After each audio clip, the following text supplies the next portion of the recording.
Kevina blood donation volunteer min ongna ni le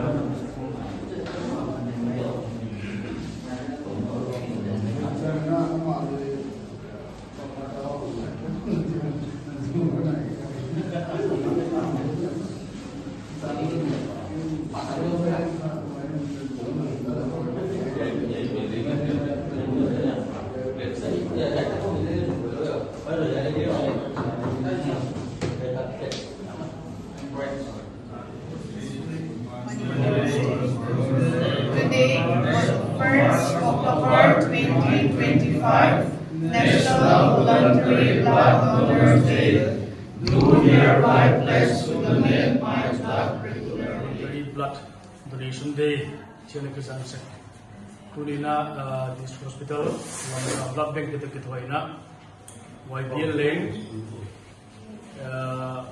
ko pi wani ya ka dam lo sang pe mo ti ani almost yatina blood donation tunina e mun dam doina kinia tunina I kami dutam tiya sorry.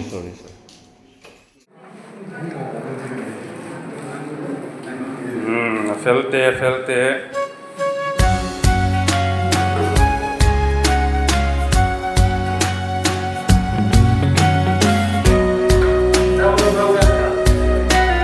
Tungtung apiali boy.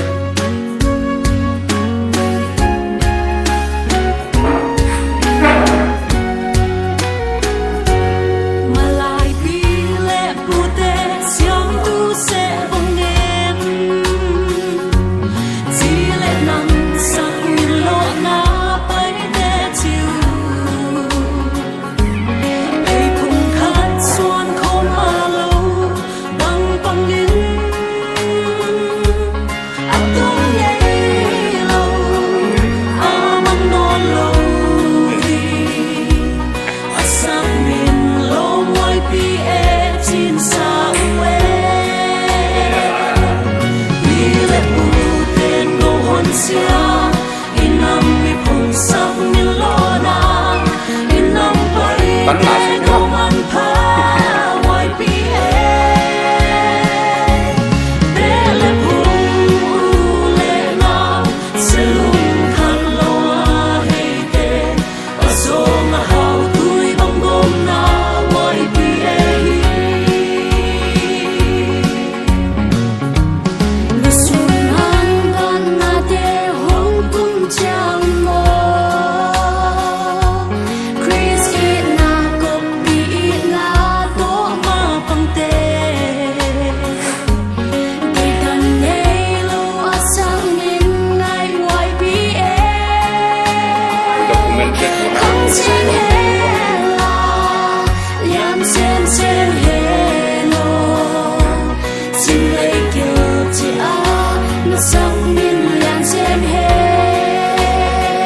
phong sắc